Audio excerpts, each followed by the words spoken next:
গ্রীষ্ম বর্ষা বিনীতি ভরসা। হ্যাঁ, বিনীত শপিং সিটি। নমস্কার, আপনারা দেখছেন হুগলি আপডেট। আপনাদের সঙ্গে আমি উষা। আসছি খবরে। ডিবিসিতে চাকরি দেওয়ার নামে প্রতারণা, হুগলির পান্ডুয়ায় এলাকায় চাঞ্চল্য। টাকা নিয়ে ডিবিসিতে চাকরি দেওয়ার নামে একাধিক পরিবারকে প্রতারণা করার অভিযোগ উঠল এক ব্যক্তির বিরুদ্ধে। পাশাপাশি ডিবিসির কাজ করিয়ে টাকা না দিয়েই উধাও হয়ে যাওয়ার অভিযোগও সামনে এসেছে। ঘটনাকে কেন্দ্র করে হুগলি জেলার পান্ডুয়া এলাকায় তীব্র চাঞ্চল্য ছড়িয়েছে। স্থানীয় সূত্রে জানা যায়, পান্ডুয়া ব্লকে সিমলাগড় ভিটাসিন গ্রাম পঞ্চায়েতের তালবোনা কলোনি এলাকায় কয়েক সপ্তাহ আগে রসময় পাইক নামে এক ব্যক্তি এসে উপস্থিত হন। তিনি নিজেকে ডিবিসির একজন অফিসার বলে পরিচয় দেন। এলাকার মানুষজনকে তিনি জানান, ডিবিসিতে কিছু কাজের জন্য সুপারভাইজার নিয়োগ করা হবে এবং সেই চাকরির জন্য প্রত্যেককে 13,660 টাকা করে দিতে হবে। স্থানীয়দের অভিযোগ, ওই ব্যক্তির কথা বিশ্বাস করে 4 থেকে 5টি পরিবার চাকরির আশায় তাকে নির্দিষ্ট অঙ্কের টাকা দিয়ে দেন। পাশাপাশি ডিবিসি খাল পরিষ্কারের কাজের জন্য প্রতিদিন 600 টাকা করে মজুরি দেওয়ার আশ্বাসে 18 থেকে 19টি পরিবার কাজ করতে রাজি হন। অভিযোগ অনুযায়ী রসময় পাইককে প্রথমত ডিবিসি খাল পরিষ্কারের কাজ শুরু হয়। প্রায় 5 কিলোমিটার খাল পরিষ্কার করা হয় এবং স্থানীয়দের দাবি 10 থেকে 12 দিন ধরে প্রত্যেককে কাজ করেছেন, কিন্তু কাজ শেষ হওয়ার পর টাকা দেওয়ার কথা উঠলে ওই ব্যক্তি নানা অজুহাতে বিষয়টি এড়িয়ে যেতে থাকেন। এরপর হঠাৎই তার মোবাইল ফোন বন্ধ হয়ে যায় এবং তিনি সম্পূর্ণভাবে উধাও হয়ে যান। এই প্রসঙ্গে পান্ডুয়া থানায় লিখিত অভিযোগ দায়ের করেন বলে জানা যায়। আমরা সকালে উঠে দেখি একজন লোক টোটোতে করে এসে আমাদের ব্রিজে নামলো। এবার তার কাছ থেকে আমরা আস্তে আস্তে সব কিছু জানতে পারি।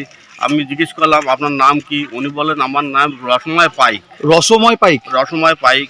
আমার বাড়ি বর্ধমান এই কালনা রোড। এইভাবে বললো।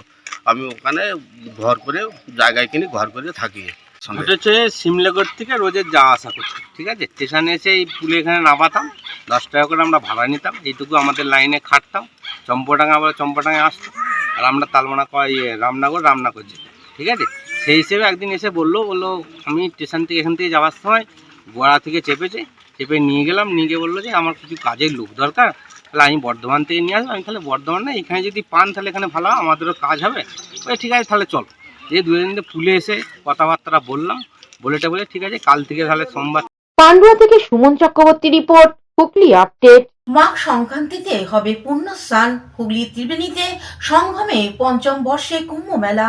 কাঁচ বাবা, টুপি বাবা, কিন্নর বাবাদের ভিড় আখড়ায়। প্রয়াগের জল এসে পৌঁছেছে ত্রিবেণীতে, আসতে শুরু করেছে সাধুরা। মাঘ সংক্রান্তিতে হবে পুণ্য স্নান। হুগলির ত্রিবেণী সঙ্গমে 5ম বর্ষে কুম্ভ মেলা, তার প্রস্তুতি শুরু হয়েছে জোর কদমে। ইতিমধ্যে সাধু সন্তরা আসতে শুরু করেছেন। পৌরাণিক সময় থেকেই ত্রিবেণীর মাহাত্ম্য রয়েছে। ত্রিবেণী যে ঘাট রয়েছে, সেই ঘাটে গেলে দেখা যাবে বেহুলা ওই ঘাট দিয়েই স্বর্গবাসে গিয়েছিলেন এবং তার স্বামীর জীবন ফিরিয়ে এনেছিলেন। একসময় সারা পৃথিবীতে বাণিজ্য হতো। মধ্যযুগে ত্রিবেণীর অনেক স্মৃতিচিহ্ন নষ্ট হয়েছে। মকর সংক্রান্তিতে সাধু সন্তরা গঙ্গাসাগর যান, সেখানে পুণ্য স্নান করেন আর ত্রিবেণীতে এসে মাঘী স্নান করত। তখনকার দিনে গঙ্গা স্নান থেকে ফিরতে সাধুদের 1 মাস সময় লেগে যেত, কারণ রাস্তাঘাটের ভালো ব্যবস্থা ছিল না। তারা ফিরে যে যার আশ্রয়ে যেতেন। এবছর 5ম বছরের হবে পুণ্য স্নান। ত্রিবেণীতে বলা হয় মুক্ত বেণী আর প্রয়াগকে বলা হয় যুক্ত বেণী। প্রয়াগকে বলা হয় উত্তরের কুম্ভ আর দক্ষিণে কুম্ভ ত্রিবেণী। 11 ও 13 ফেব্রুয়ারি হবে কুম্ভ মেলা। দেশের নানা প্রান্ত থেকে সাধু সন্তরা আসবে, তাদের জন্য আখড়া তৈরি করা হয়েছে। ত্রিবেণী শিবপুর মাঠে হবে সাধু নাম, শেষ দিন হবে পুণ্য স্নান। মাঘ মাসের সংক্রান্তির দিন হবে কুম্ভ স্নান, যেটা আমরা বলি অমৃত যুগ স্নান। স্নানকে কেন্দ্র করেই উৎসব, তার আগেই 2 দিন ধরে চলবে বলে জানা গেল কুম্ভ মেলা কমিটির পক্ষ থেকে। আজ থেকে আমাদের সন্তরা আসা আরম্ভ করবে। আগামীকাল থেকে আমাদের কার্যক্রম শুরু, আর কার্যক্রম চলবে 11, 12, 13 তারিখ। 13 তারিখ হচ্ছে আমাদের পুণ্য স্নান। ওই দিন আমাদের ভান্ডারা আছে এবং সন্তরা টোটাল ত্রিবেণী নগর পরিক্রমা করবেন। তারপরে আমাদের পুণ্যস্নান হবে, তারপরে আমাদের ভান্ডারা হবে। আর সমস্যা বলতে সমস্যা এমন কিছু নাই, কারণ এবছর এখানকার প্রশাসন আমাদের সঙ্গে ভালো ব্যবহার করছে এবং আমাদের অনেক সুযোগ সুবিধাও এখানকার প্রশাসন দিয়েছে। 12 তারিখে আমাদের যজ্ঞ হবে। 16টা আমাদের ওয়েস্ট বেঙ্গলে 16টা শক্তিপীঠ আছে, সেই 16টা শক্তিপীঠ থেকে মাটি এবং জল আসবে आगामीकाल। साली आता हूँ और गुरु महाराज की कृपा से अच्छा ही होता है, और जो इन लोगों ने सोच रखा है वो भी अच्छा होगा। और इस बार तो मैं सुन रहा हूँ कि मोदी जी का बहुत जोर है और जोर शोर से वो आने की सोच रहे हैं, और अभी देखो क्या होता है। वैसे इस बार मेरा पूरा प्लान है कि बंगाल में बाबा जी मोदी जी आएंगे जरूर, और बड़ी कृपा होगी बाबा की, आनंद होगा। और अभी जो है अभी तो बाबा लोग आए नहीं है, और आएगा नागा बाबा बहुत अभी होगा, तब जाके कहीं मेला पूरा भरेगा। अभी 13 को पहला स्नान है, उसके बाद फिर हम स्नान करके जाएंगे, यहाँ पे भोजन पानी होगा। 13 को हमारा विदाई हो जाएगा, 13 को हम चले जाएंगे अपने अपनी जगह पे। हम लोग केदारनाथ रहते हैं बेटा, बर्फ के अंदर। बर्फानी बाबा है हम लोग, नागा बाबा बर्फानी बाबा है। हम लोग आनंद लेते हैं, कंदराओं में गुफाओं में बैठ के भजन करते हैं। आनंद में सब जिंदगी है। संसार में तो घूमने के लिए एक आध महीना मिलता है, बाकी तो बाबा के चरणों से लगे रहते हैं। और भाई बाबा के केदारनाथ में ব্যবস্থা কেসা হয়? আমি কামাখ্যা থেকে এসেছি, জুনাকড়া। মা কামাখ্যার দোয়ার আশীর্বাদে আমি কাজের সঙ্গে যুদ্ধ করি, আর কাজ পাও দিয়ে কাজ ভাঙি পুরো করে দিই। আমি এটা মা কামাখ্যার আশীর্বাদে সাধনা করি। ওম নমো নারায়ণ। কতদিন ধরে এটা করছেন? এটা আমি করছি আপনার মোটামুটি 4 থেকে 5 মাস হচ্ছে। মানে পায়ে কেটে যায় না, লাগে না? এটা সাপের সঙ্গে যদি যুদ্ধ করতে, এখন একটা সাপ পড়ে আছে, ষাট হয়ে ঘুমিয়ে আছে, আমি জঙ্গলের মধ্যে আমি চলে যাচ্ছি হেঁটে, আমি ওকে খেয়াল করিনি। ওকে যদি এরকম করে আমি পাড়া দিলাম, ও তো আমাকে কামড় দিবে। এটাও তাই, হঠাৎ করে যদি একটু ছোট্ট করে ঢুকে যায়, সেটা আমি কিছু করার নেই আমার। এটা আমি সাধনা করছি তো মানে ব্যথাটাকে অতটা গুরুত্ব দেন না? না, এটা সাধনা, মায়া মায়া ত্যাগ সাধনা। অন্যদিকে নিরাপত্তার প্রসঙ্গে হুগলি জেলার পুলিশ সুপার কামানাশিস সেন জানান, মানে যতটুকু পারা মানে যা আমাদের লাস্ট ইয়ার দেওয়া ছিল, লাস্ট ইয়ার থেকে বেশি আমরা এবার অ্যারেঞ্জমেন্ট রেখেছি, এবং সিসিটিভি ফুটেজ 100-এর বেশি সিসিটিভি আমাদের আছে, যেটার আমাদের ফুটেজ আমাদের পাওয়া যাবে। পুলিশের চেক ইয়েটা হয়েছে আর কি, আমাদের ক্যাম্পটা হয়েছে। তো 13টা যেখানে ভিড় এক্সপেক্টেড আছে ওখানে সবাই থাকে, এবং আমিও আসবো আর কি। হুগলি থেকে পানুপালের সঙ্গে চন্দ্রনাথ দত্তের রিপোর্ট, হুগলি আপডেট। এখন নিয়ে নেব বিজ্ঞাপন বিরতি। বিরতির পর ফিরে আসছে খবরে।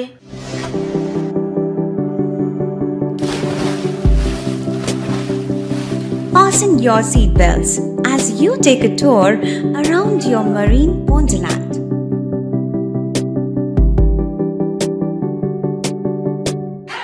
Spend a day at Aqua Marina and enjoy an array of water slides that give you butterflies in your tummy.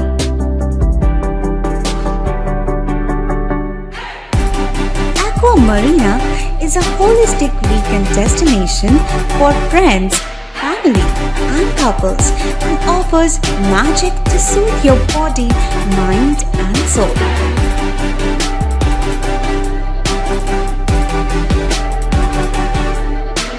Aqua Marina, your customized magician. Welcome aboard and see the magic unfold. শীত গ্রীষ্ম বর্ষা পিনিতি ভরসা। হ্যাঁ, পিনিত shopping city. যে কোনো মরশুমের readymade জামা কাপড় পাওয়া যায় একই ছাদের তলায়। ছোট থেকে বড়, পুরুষ, মহিলা ও শিশুদের একমাত্র নির্ভরযোগ্য প্রতিষ্ঠান। শীতকালীন যে কোনো শাড়ি, জিন্স, টপ, কুর্তি, চুড়িদার, পাঞ্জাবি মানেই পিনিত শপিং সিটি। আখন বাজার, চুঁচুড়া, Hooghly. Amala nursing home. Enjoy a weekend at Vedam, the paradise of peace. A home away from home.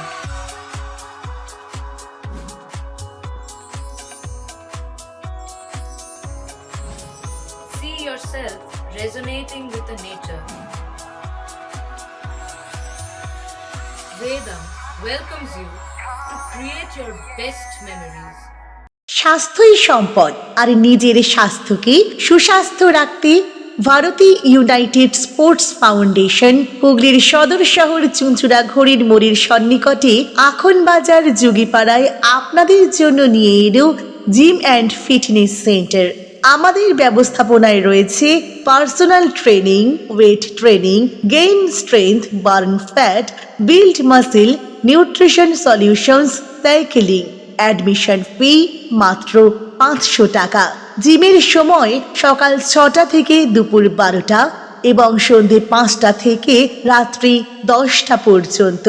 আজই চলে আসুন জিম অ্যান্ড ফিটনেস সেন্টারে। আমাদের ঠিকানা যুগিপাড়া লেন, আখনবাজার, চুঁচুড়া, হুগলি। মোবাইলের যোগাযোগ 7980858461। Gym and fitness centre. বিরতির পর ফিরে এলাম খবরে। বর্তমানে নুসরতপুরে শুরু হয়েছে নদী ভাঙন। তার ফলে ফসল ভর্তি জমি তলিয়ে যাচ্ছে নদীর মধ্যে। ক্ষোভ গ্রামবাসীদের। পূর্বস্থলী 1 নম্বর ব্লকে নসরতপুর পঞ্চায়েতের অন্তর্গত কিশোরগঞ্জে গতকাল থেকে হঠাৎ শুরু নদী ভাঙন। আর নদী ভাঙনের ফসল শুদ্ধ কয়েক বিঘা জমি চলে গেল। আর তারপর থেকেই আতঙ্কিত হয়ে সম্পূর্ণ ফসলই জমি থেকে তুলে নিচ্ছেন এলাকার কৃষকরা। জানা গিয়েছে পূর্বস্থলী 1 নম্বর ব্লকে নসরতপুর পঞ্চায়েতের অন্তর্গত কিশোরগঞ্জ এলাকায় গতকাল দুপুরের দিকে হঠাৎই ভাগীরথী নদীর পাট ভাঙতে শুরু করে। এদিন মঙ্গলবার এলাকার চাষি উত্তম মণ্ডল তিনি জানান, হঠাৎই শাঁকালু শুদ্ধ জমি কাল নদী গর্ভে চলে গেছে। ফলে আর যে জমিটি রয়েছে সেই জমিতে আর সমস্ত শাঁকালু তুলে ফেলা হচ্ছে। একই সাথে আতঙ্কিত এলাকার অন্য কৃষকরাও। তারা জানাচ্ছেন, কিছুদিন আগে নদীর পার বাঁধানো হলেও সেই বাঁধানোর ভালো কাজ হয়নি। আর সেই কারণেই আবার নদী ভাঙন শুরু হয়েছে। ফলে নদী ভাঙনের আতঙ্কিত এলাকার সমস্ত মানুষ। হঠাৎ ওই বেলা 10:30 থেকে 11টার মধ্যে এখানে একটা লঞ্চ হয় বড়। আচ্ছা, সেই লঞ্চে এমন ঢেউ হয়, সেই ঢেউই প্রথমে ছোট ছোট ভাঙতে ভাঙতে আলো ছিল সব। এখানে প্রায় বিঘে 5 আলো ছিল, সম্পূর্ণটাই আলো ছিল শাঁকালো যাকে বলা। এখন যা বাজার রেট 30 টাকা 32 টাকা রেট, সেই আলো সব ভাঙতে লেগে যায়। একা একা সব খুশি খুশি পড়তে লেগে যায়। এখানটা মোটামুটি বিঘে 3 মতন গিয়েছে, একদম পুরো জলে চলে গিয়েছে। সে ফসল ভেঙে নষ্ট হয়ে যাচ্ছে সব। হ্যাঁ, গঙ্গার ভাঙনে সে কি ভাঙন। আচ্ছা, তার মানে কথাই হচ্ছে কালকে। হুগলি থেকে কৌশিক ঘোষের report, Hooghly update. Howrah Salkia India wants Mamatadi community সভা। হাওড়া সালকিয়া হাই স্কুলে সভাকক্ষে India wants Mamatadi community Howrah জেলা শাখার উদ্যোগে 2026 বিধানসভা নির্বাচনের আগে পাক রণকৌশল সভা অনুষ্ঠিত হলো। এই অনুষ্ঠানে উপস্থিত ছিলেন রাজ্য তৃণমূল কংগ্রেস আইটি সেলের সাধারণ সম্পাদক নিরঞ্জন Das, Paschimbanga India wants Mamatadi community সভাপতি সায়ন মালিক, হাওড়া মহিলা তৃণমূল কংগ্রেসের সভানেত্রী তন্নি দাস, হাওড়া 6 নম্বর ওয়ার্ড তৃণমূল কংগ্রেস সভাপতি চিত্তবাস ঘোষ এবং অন্যান্যরা। ইন্ডিয়া ওয়ান্টাস মমতাদি কমিউনিটি নেতৃত্ব ও সকল স্তরের তৃণমূল কংগ্রেসের নেতৃত্ব ও কর্মীবৃন্দ আসন্ন পশ্চিমবঙ্গের বিধানসভা নির্বাচনকে সামনে রেখে তৃণমূল কংগ্রেসের সোশ্যাল মিডিয়া সৈনিকদের সংগঠিত করে পুনরায় মমতা ব্যানার্জির নেতৃত্বে চতুর্থবারের জন্য মা মাটি মানুষের সরকার গড়ার লক্ষ্যে এই রণকৌশল সভা অনুষ্ঠিত হলো। এজন্য প্রত্যেকবার যখন বইমেলা আসে তখন সেই দিনগুলো মনে পড়ে। অনেক সংগ্রামের সাথীও আমার। সবথেকে বড় কথা, ওদের মাথায় যে বিভিন্ন রকমের ফরম্যাট আছে, আপনারা বিভিন্ন রকমের নাম শুনেছেন।